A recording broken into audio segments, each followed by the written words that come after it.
बच्चों, कभी कभी जिंदगी में छोटी छोटी गलतियों की बहुत बड़ी कीमत चुकानी पड़ती है। ये गलतियां अक्सर लापरवाही से पैदा होती हैं, जिसमें जान भी जा सकती है। ऐसी ही गलती रागिनी ने की थी, जो मध्य प्रदेश के बियाबान जगह पर आदिवासियों के विकास के लिए काम कर रही थी। अचानक उसे फोन आया कि उसके पिता की तबीयत खराब है, तो जल्दबाजी में ऑनलाइन टिकट बनाने बैठ गई। वो रात अमावस्या की रात थी। टिकट हो गई। टिकट हो जाने से वो खुश थी, क्योंकि उसे यह नहीं पता था कि रात में रेलवे की साइट से टिकट बुक नहीं होती, लेकिन उसकी कंफर्म टिकट बुक हो चुकी थी। Chambal express, coach number X13, time 2 AM। सिर्फ 2 घंटे हैं, मुझे तुरंत निकलना होगा। रागिनी जितनी तेजी से अपना लगेज तैयार कर सकती थी, करके 1 घंटा साइकिल चलाकर स्टेशन पर पहुंच गई। 2 बजने ही वाले थे।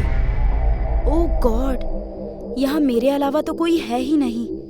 अगर पापा की तबीयत खराब नहीं हुई होती तो मैं कभी इतनी रात में यहाँ नहीं आती। ये कौन सी ट्रेन खड़ी है? ये तो मेरी ही ट्रेन है, कोच भी मेरा है।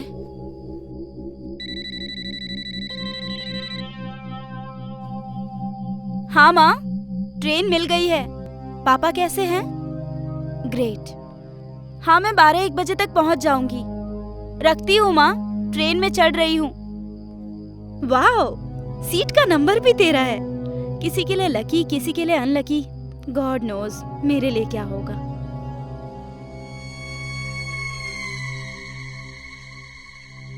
इस बॉगी में तो कोई है ही नहीं।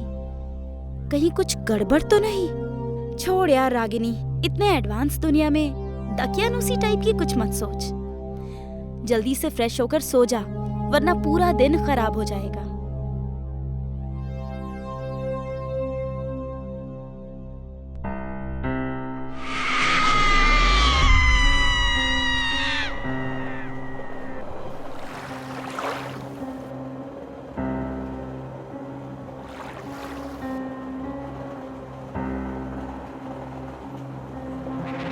आप कौन हैं? मैं रागिनी हूँ।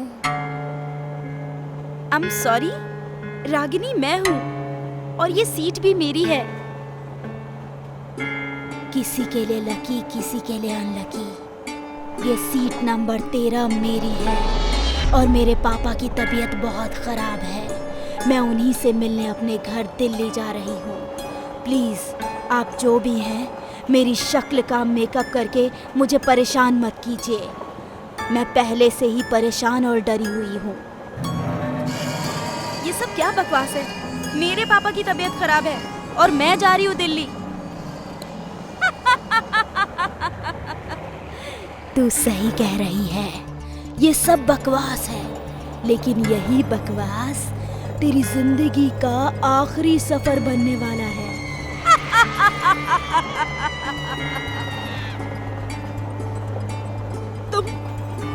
तुम कौन? ये मैं हूँ।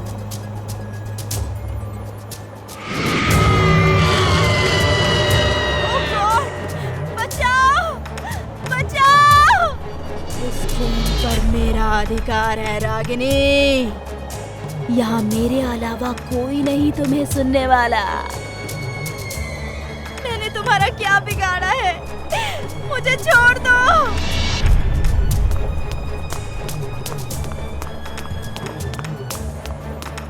बिगाड़ा तो मैंने भी किसी का कुछ नहीं था, लेकिन इस डिब्बे में जब आग लगी थी तो मेरी मदद करने कोई नहीं आया था।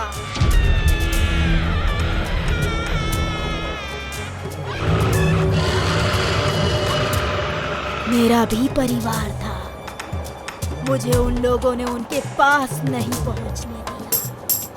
तब से मैं भी किसी को उसके परिवार से मिलने नहीं देती। लेकिन तुम्हारे साथ जो हुआ उसमें मेरी क्या गलती है? बोलो, मुझे छोड़ दो, मैं तुम्हारे पैर पकड़ती हूँ। तुझे इतनी आसानी से मरने नहीं दूंगी। तूने इस डिब्बे में आकर बहुत बड़ी गलती की है। मुझे मारने से पहले ये तो सोच लो कि तुम्हारे मरने के बाद तुम्हारे पेरेंट्स कितने दुखी हुए होंगे। क्या तुम ये चाहती हो कि किसी और के पेरेंट्स भी लगातार इसी तरह दुख में जिए और उनके बच्चे को मारने वाले को वो कोसते रहे और तुम यूं ही भटकती रहो? बोलो, क्या ये खूनी सिलसिला यूं ही चलता रहेगा? तुम्हारी मौत की कीमत कितने इंसानों की जान है? बोलो बोलो। एक्सक्यूज मी, हेलो, उठिए उठिए। वो कहाँ है? कौन कहाँ है? नहीं, कुछ नहीं। पर इतनी सुबह तुम यहाँ इस वीरान स्टेशन पर क्या कर रही हो? मेरी ट्रेन थी रात की, चंबल एक्सप्रेस। क्या मैं आपकी टिकट देख सकता हूँ? बच्चे, पहली बात तो चंबल एक्सप्रेस रात में नहीं चलती। वो इस स्टेशन पर दोपहर 2 बजे आती है और बोगी X13 को पिछले 13 साल से ट्रेन में नहीं जोड़ा जाता, क्योंकि उसमें कविता नाम की एक लड़की शॉर्ट सर्किट की वजह से जलकर मर गई थी। मेरे ख्याल से किसी टेक्निकल एरर के चलते आपकी टिकट पर गलत टाइम और X13 प्रिंट हो गया है। मैं ठीक करवा देता हूँ।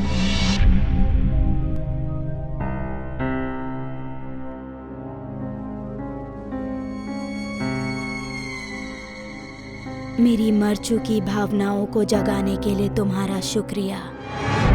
अब किसी का फैमिली मेंबर X13 में चढ़कर नहीं मरेगा। मेरे पेरेंट्स भी दिल्ली में रहते हैं, करोल बाग 12/26 में। प्लीज उनसे जाकर एक बार कह देना कि उनकी बेटी उनसे बहुत प्यार करती थी। उनकी कविता।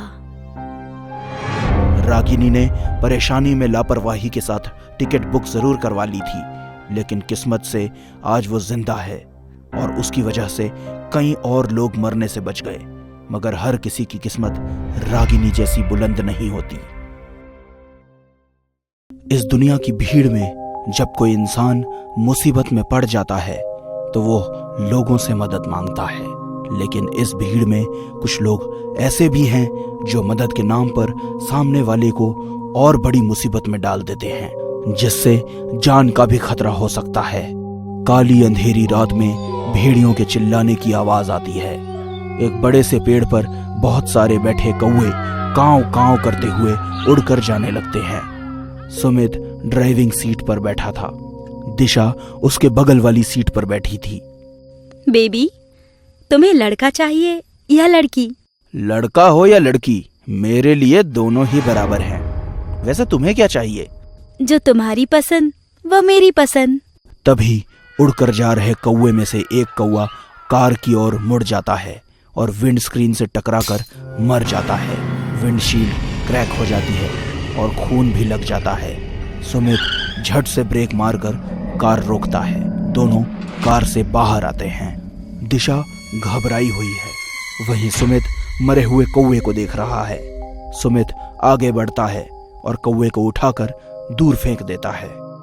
सुमित, मुझे इस रास्ते से जाना ठीक नहीं लग रहा है। ऊपर से तुम्हारी ये खटारा। हम किसी और रास्ते से चलें? बेबी, ये खटारा कार नहीं है बल्कि खानदानी कार है।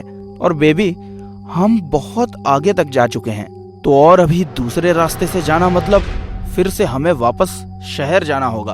अब चलो कार में बैठो, नहीं तो यहीं पूरी रात बितानी पड़ेगी। दोनों कार में बैठते हैं और वहीं से जाने लगते हैं। कार सुनसान घने जंगलों के बीच से होते हुए जा रही होती है। तभी कार अचानक 2-3 झटके के साथ एक जगह पर रुक जाती है। सुमित कार स्टार्ट करने की कोशिश करता है, लेकिन कार स्टार्ट नहीं होती। यह देखकर दिशा का मूड खराब होने लगता है। सुमित दिशा के हाव भाव से समझ जाता है कि वो परेशान हो रही है। कुछ सोचता हुआ सुमित कार से बाहर निकलता है। सुमित कार के फ्रंट पर जाकर बोनट खोलकर फॉल्ट चेक करने लगता है। दिशा भी उसके पास आती है और गुस्से से कहती है, मैंने कहा था हनीमून पर हम किसी और दूसरी कार से चलते हैं, लेकिन नहीं, तुम्हें तो यही आदम जमाने की खटारा कार ले जाना था ना। हो गई ना फिर से खराब। पता नहीं अब हम कब तक गोवा पहुँचेंगे। काम डाउन स्वीट हार्ट, नाराज क्यों होती हो? ये मेरे दादाजी की खरीदी हुई पहली कार है। तुम्हें पता है, हमारे परिवार में जो कोई भी इस कार से हनीमून के लिए जाता है उसे खुशखबरी बहुत जल्दी मिलती है।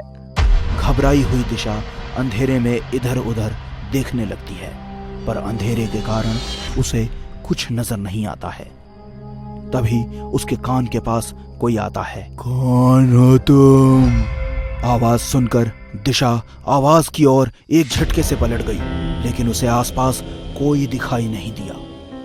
फिर उसे लगता है कि उसके साथ ये शरारत सुमित ने की है, लेकिन सुमित को अपने आगे खड़ा देखकर दिशा डर से सहम उठती है कि फिर वो आवाज किसकी थी। ये सवाल दिशा के दिमाग में घर कर जाता है। सुमित, मुझे ये जगह कुछ ठीक नहीं लग रही है। हमें यहाँ से जल्दी निकल जाना चाहिए। Don't worry baby, car start होते ही हम चल देंगे।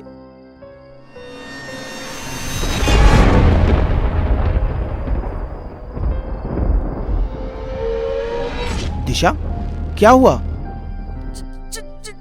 चुड़ैल तुम्हारे पीछे। सुमित मोबाइल की लाइट ऑन करके देखता है तो उसके पीछे एक बूढ़ी महिला दिखती है। लगातार बिजली कड़क रही है। दिशा को अब भी थोड़ा अजीब लगता है। दिशा, ये चुड़ैल नहीं बल्कि कोई दादी अम्मा है। दादी अम्मा, हमारी कार खराब हो गई है। हमें आज रात यहाँ आसपास कोई रहने की जगह मिल सकती है क्या? सुमित, हमें इस तरह किसी अनजान लोगों से मदद नहीं लेनी चाहिए। ऊपर से ये दादी अम्मा कम चुड़ैल ज्यादा लग रही है मुझे। अब हर कोई तुम्हारी तरह जवान और खूबसूरत तो नहीं लग सकता ना डार्लिंग। डोंट वरी, ये एक बुढ़िया है, इसके खुद के पैर कब्र में हैं। ये भला हमारा क्या बिगाड़ लेगी? पास ही एक डाक बंगला है जहाँ मैं देख रेख का काम करती हूँ। तुम दोनों वहाँ रुक सकते हो। डाक बंगला का दरवाजा अंदर की ओर डरावनी आवाज के साथ खुलता है। दरवाजे पर उषा और उसके पीछे सुमित और दिशा खड़े होते हैं। तीनों अंदर आते हैं कि तभी दिशा के ऊपर एक सांप गिर जाता है। दिशा चीखती हुई उछलने लगती है। उषा उससे कहती है, घबराओ नहीं, नकली है, खिलौना है। मेरे पोते और पोती इससे खेलते हैं। जाओ, जाकर मुंह हाथ धो लो, मैं खाना लगाती हूँ। सुमित और दिशा एक कमरे की ओर चल देते हैं। उषा जाते हुए उन्हें देखती है। वहीं उसके चेहरे पर चुड़ैल का रूप भी नजर आता है। सुमित और दिशा डाइनिंग टेबल पर बैठकर खाना खा रहे हैं। उषा चुड़ैल के रूप में दोनों को खाते वक्त साइड में खड़ी होकर देखती है और स्माइल करती है। तभी दिशा ग्लास में पानी पीती है और ग्लास जैसे ही टेबल पर रखती है, उसे थाली में खाने की जगह बहुत सारे कीड़े मकोड़े दिखाई देते हैं। वो जोर से चीख उठती है और थाली दूर फेंक देती है और उल्टी करने की कोशिश करने लगती है। दिशा, क्या हुआ? दिशा, क्या हुआ? Are you okay? तुमने खाना क्यों फेंक दिया? मेरी थाली में छिपकली, गिरगिट और बहुत सारे कीड़े मकोड़े थे। मैं खाना नहीं, कीड़े मकोड़े खा रही थी। तुम भी ये खाना मत खाओ, फेंक दो सब कुछ। दिशा फेंकी हुई थाली की ओर देखती है तो उसे सिर्फ खाना ही नजर आता है। फिर सुमित दूध का ग्लास लेकर उसे दूध पीने के लिए देता है। दिशा दूध पीने लगती है। तभी उसे लगता है कि वो खून पी रही है। वो ग्लास में देखती है तो दूध लाल दिखाई देता है। वो झट से ग्लास फेंक देती है और खून खून चिल्लाने लगती है। ये तुम क्या कह रही हो दिशा? देखो वहां ना तो छिपकली है, ना ही गिरगिट है और ना ही कोई कीड़े मकोड़े हैं। इट्स ओके, ये लो, दूध पी लो। सुमित, इसमें खून है। मुझे खून पिला रहे हो? दिशा, तुम्हें हो क्या गया है? तुम्हारी तबीयत तो ठीक है ना? वो खून नहीं है, दूध है। लगता है तुम कुछ ज्यादा ही थक गई हो। चलो चलकर सोते हैं। सुमित गहरी नींद में सो रहे हैं। दिशा को नींद नहीं आ रही है और वो बेड पर बैठी है। उसकी नजर खिड़की की ओर जाती है तो उसे वहां चुड़ैल खड़ी नजर आती है। जोर जोर से चीखने लगती है। सुमित हड़बड़ाकर उठ जाता है और पूछता है, दिशा, क्या हुआ? सुमित और दिशा दोनों खिड़की की ओर देखते हैं पर कोई भी नजर नहीं आता है। सुमित उठकर खिड़की बंद कर देता है और दिशा से कहता है, दिशा, जो कुछ भी तुम देखकर चीख रही हो वो सिर्फ तुम्हारा वहम है और कुछ नहीं। तुम आराम से सो जाओ, सब ठीक हो जाएगा। नहीं सुमित, मेरा बिलीव करो, वहाँ सच में कोई चुड़ैल जैसी थी। मैंने अच्छे से देखा है दिशा, वहां ऐसा कुछ नहीं है। एनीवेज, तुम बहुत घबराई हुई हो, मैं तुम्हारे लिए पानी लेकर आता हूँ। सुमित किचन की ओर जाता है। वहां फ्रिज रखा हुआ है। सुमित पानी निकालता है और फ्रिज का डोर बंद करके वापस मुड़ता है कि उसे लगता है कि उसने कुछ देखा है। वो फ्रिज वापस खोलता है और वो बुरी तरह हैरान रह जाता है। फ्रिज में एक कटा हुआ सर रखा हुआ नजर आता है। सुमित बुरी तरह से डर जाता है। तभी दिशा की चीख सुनाई देती है। सुमित आवाज की ओर देखता है। सुमित, सुमित, वो फिर आई थी। सुमित, प्लीज मेरा विश्वास करो, वो फिर आई थी, वो चुड़ैल ही है। तुम सही कह रही हो, ये जगह सही नहीं है। मैंने भी फ्रिज में किसी इंसान का कटा हुआ सर देखा है। चलो चलो निकले यहाँ से। सुमित और दिशा गेट की ओर भाग रहे हैं, लेकिन जैसे ही वो दोनों गेट के पास पहुंचते हैं तो गेट अपने आप बंद हो जाता है। दोनों को समझ नहीं आता कि अब क्या करें। दिशा पीछे पलटकर देखती है। तभी बिजली कड़कती है। उस बिजली की रोशनी में दिशा को उस घर की छत पर चुड़ैल उड़ते हुए दिखाई देती है। उसकी आंखें डर के मारे फटी की फटी रह जाती हैं। सुमित भी ऊपर देखता है तो उसकी भी हालत खराब हो जाती है, क्योंकि दोनों के सर पर मौत जो खड़ी थी। छत पर उषा बेहद डरावनी चुड़ैल के रूप में दिखाई दे रही थी। वो जोर जोर से हंसने लगती है। आज तक इस बंगले से बाहर कोई बचकर नहीं भाग पाया, तुम दोनों क्या जाओगे? हंसते हुए चुड़ैल दोनों की ओर बढ़ती है। सुमित और दिशा घबराकर पीछे की ओर भागते हैं, लेकिन तभी चुड़ैल अपने दोनों हाथ लंबे करती है और उसके हाथ पीठ से उनके अंदर घुस जाते हैं और पेट फाड़ देते हैं। दोनों वहीं पर मर जाते हैं और चुड़ैल हंसने लगती है। इंसान को कभी भी राह चलते अनजान लोगों से मदद नहीं लेनी चाहिए, अन्यथा कभी भी कहीं भी जान से हाथ धोना पड़ सकता है।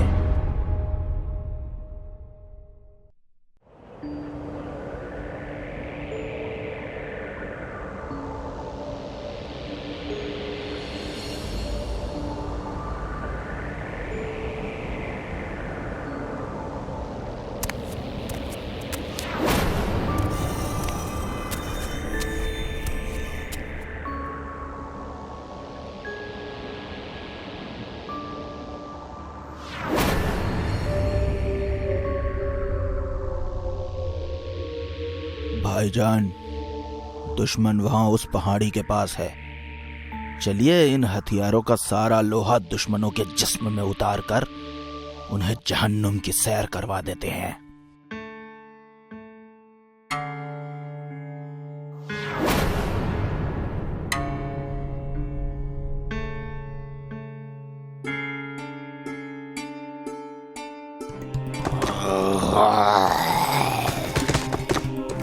ये आवाज तुमने निकाली? नहीं भाईजान, हमने तो कोई आवाज नहीं निकाली।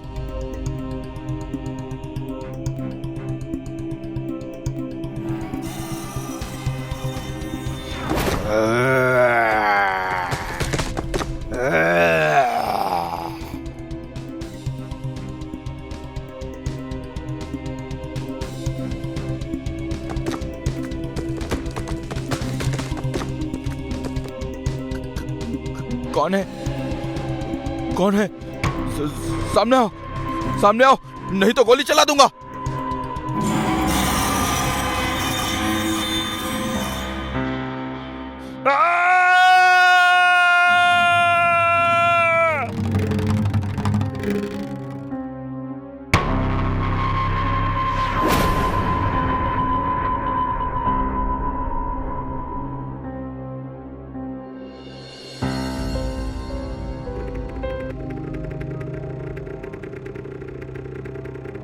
हेलो माँ, प्रणाम। अरे आपकी उम्र बहुत लंबी है माँ, मैं आपको ही याद कर रहा था। जी हाँ, मुझे अगले महीने छुट्टी मिल जाएगी। मैं घर आऊंगा। हाँ माँ, पक्का आऊंगा। रखता हूँ, बेस कैंप जा रहा हूँ माँ। आपको रात में कॉल करता हूँ। प्रणाम।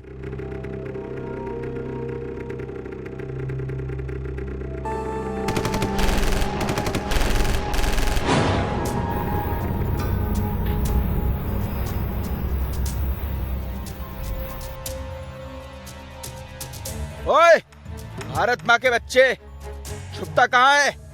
बाहर निकल, बाहर।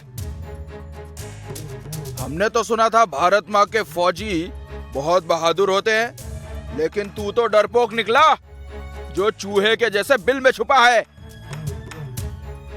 बिल में हम लोग नहीं, तुम लोग छुपते हो, इसलिए छुपकर पीछे से वार करते हो। अगर बहादुर होते तो सामने से वार करते। ऐसा है तो एक बार बाहर आ जा, फिर हम सामने से ही वार करेंगे। लगता है फौजी डर गया। मैं हिंदुस्तानी शेर हूं, और शेर तुम जैसे गीदड़ों से नहीं डरता। अगर बाहर आ गया तो तुम लोगों को ढेर कर देगा। अबे फौजी, बाहर आ तो सही, देखते हैं फिर कौन किसको ढेर करता है। और ये भाषण देना बंद कर, तू अकेला है और हम 3। तेरी मौत पक्की है। अगर बचना चाहता है तो अपनी जान की भीख मांग हमसे। चूजे की औलादों, हम भारत माँ के फौजी हैं। तुम जैसे आतंकवादी 3 हो या 300, हम किसी से नहीं डरते।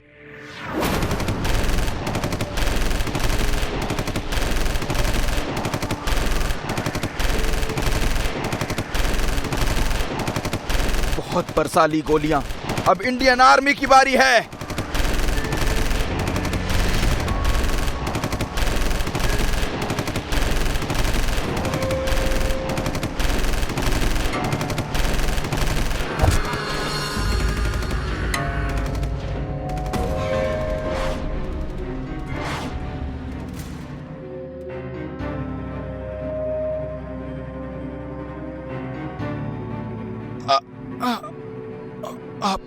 आप कौन?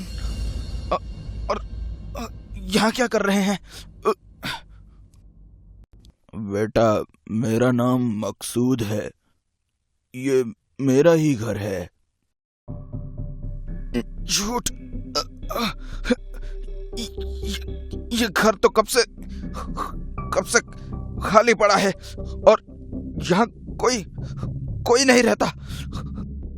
आपने सही कहा बेटा, ये घर कई सालों से खाली पड़ा था, क्योंकि हम घर छोड़कर जा चुके थे। लेकिन अब मैं वापस आ गया हूँ। अपनी आईडी दिखाइए।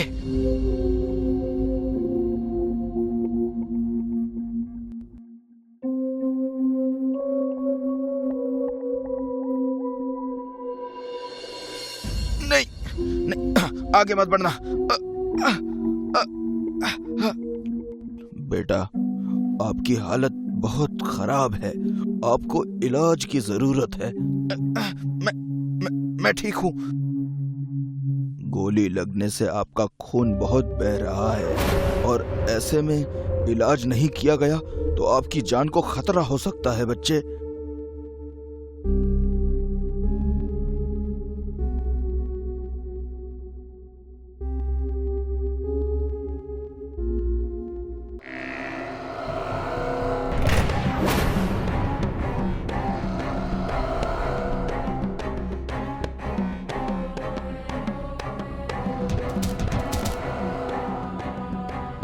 रुक जाओ, इसे गोली लगी है, इसे मत मारो।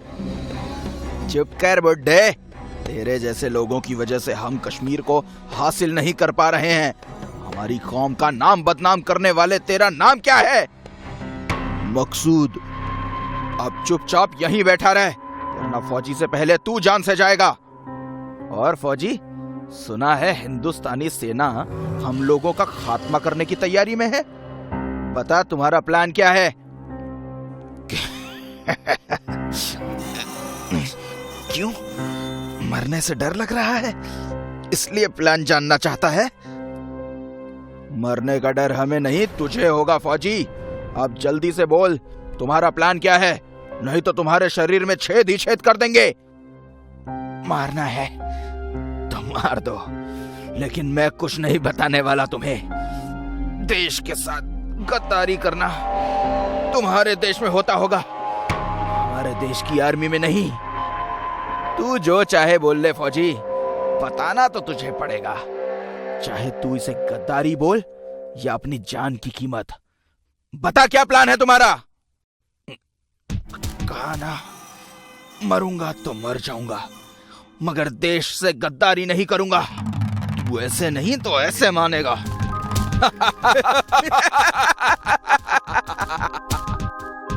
आखिरी बार पूछ रहा हूं, बता दे। अब भी जवाब वही है, मरता हूं तो मर जाऊंगा, लेकिन देश से गद्दारी नहीं करूंगा। क्यों जिद कर रहे हो बेटा? बता दो इन्हें, नहीं तो ये लोग तुम्हें सच में मार डालेंगे। अगर मरने से डरता बाबा तो देश की रक्षा करने की जिम्मेदारी कभी नहीं उठाता। जब तक जीऊंगा देश के लिए जीऊंगा। वाह बेटा वाह, हमें गर्व है उस माँ पर जिसने तुझ जैसे बेटे को पैदा किया है। अबे ओ कौम के दुश्मन बुड्ढे, बंद कर हिंदुस्तानी फौजी की तारीफ करना, और ये आखिरी चेतावनी है। मेरा बेटा भी बिल्कुल तुम्हारे जैसा ही आर्मी ऑफिसर था, रिजवान शेख। देश के लिए उसने अकेले 10 आतंकवादियों को मारा था, लेकिन एक दिन एक आतंकी ग्रुप ने उसकी हत्या कर दी। मतलब तू हमारे दुश्मन का बाप है? दुश्मन हम नहीं तुम हो, जो हमारे देश हिंदुस्तान को खत्म करने का सपना देखते हो। लेकिन जब तक हम जैसे देशभक्त इस जमीन पर हैं, तुम जैसे लोग हिंदुस्तान की शांति कभी भंग नहीं कर पाओगे। लगता है बुढ़ा पागल है। पागल मैं नहीं, तुम हो, जो चंद रुपयों की खातिर मासूम बेगुनाह निहत्थे लोगों को मारने के लिए हथियार उठा लेते हो। मजहब के नाम पर लोगों को बहला फुसलाकर उन्हें आतंक के रास्ते पर ढकेलकर इस्लाम को बदनाम करते हो। इंसान से इंसानों की हत्या करवा के खुदा के नेक इरादों की हत्या करते हो। लेकिन अब मैं तुम्हें ऐसा नहीं करने दूंगा। तू रोकेगा हमें? हाँ? तू मरने के लिए तैयार हो जा बुड्ढे। जो पहले से ही मरा हुआ हो उसे तू तो क्या, तेरा बाप भी नहीं मार सकता।